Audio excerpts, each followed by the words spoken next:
கதிர், உன் விஷயமா பெரியம்மாவே பெரியப்பா கிட்ட பேசிட்டாங்க. கண்டிப்பா பெரியப்பா ஒத்துக்குவாருன்னு நினைக்கிறேன். எதுக்குமா இந்த விஷயத்த மாமாட்ட சொன்ன? நமக்கே நல்லா தெரியுது போனாவோட திட்டம் என்னன்னு. அவர் எதுக்கு இதுல சம்மந்தப்படுத்துற? இதுல என்னடா கஷ்டம் இருக்கு?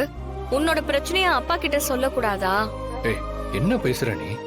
போனா வேணும்னு வீட்டு பத்திரத்தை கேக்குறானா என்ன அர்த்தம்? எப்படியாச்சும் மாமாவை வசமா சிக்க வச்சு மாமா வீடியோ இல்லாம நடு ரோடு கொண்டு வரணும்னு நினைக்கிறான். இதான் அவளோட பிளான். அதை தெரிஞ்சுக்கிட்டே நாமே மாமா இந்த விஷயத்துக்குள்ள இழுக்கணும். கதிர், நீ இது புவனா போடுற பிளானா பாக்குற. நான் அப்படி பாக்கல. நீ முன்னேறதுக்கு கிடைச்ச ஒரு வாய்ப்பா பாக்குறேன்.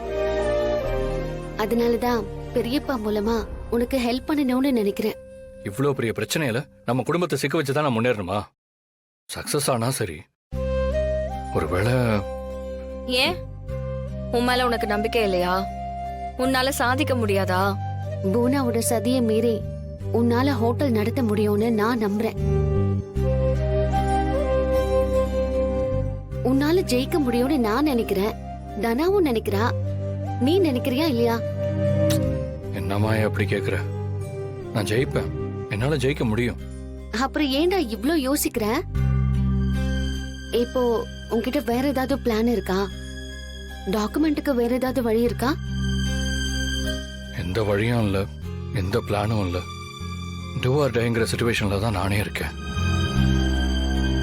என்ன ஆனாலும் பரவாயில்ல, ஜெயிக்கிறதுக்காக என் உயிரை கொடுக்க கூட தயாரா இருக்கேன். அப்புறம் ஏன்டா யோசிக்கிற? உனக்கு உன் மேல நம்பிக்கை இருக்கு. உன்னை பெரியம்மாவும் நம்புறாங்க. அதனாலதான் பெரியப்பா கிட்ட பேசிருக்காங்க. நீ ஏன் யோசிக்கிற? இல்ல மாயா, நீ எவ்வளவு சொன்னாலும் நம்ம ஃபேமிலி ப்ராப்பர்ட்டி என்னால இன்வால்வ் ஆகிறத என்னால ஏத்துக்க முடியல. பயத்தெல்லாம் தள்ளி வச்சுட்டு முன்னேறதுக்கான வழியை மட்டும் பாரு கதிர். கதிர், மாயாதே இவ்வளவு சொல்றால, நம்ம ஹோட்டலை எடுத்து நடத்தலாம். ஏன் யோசிக்கிற? சரின்னு சொல்லு கதிர். சொல்லு கதிர், நாங்கெல்லாம் உன் கூட இருக்கோம். சரி சரி, அப்போ நீ முதல்ல ஹோட்டல் ஓனருக்கு ஃபோன் பண்ணி சொல்லு. மாயா தான் சொல்றால, போன் பண்ணி சொல்லுடா.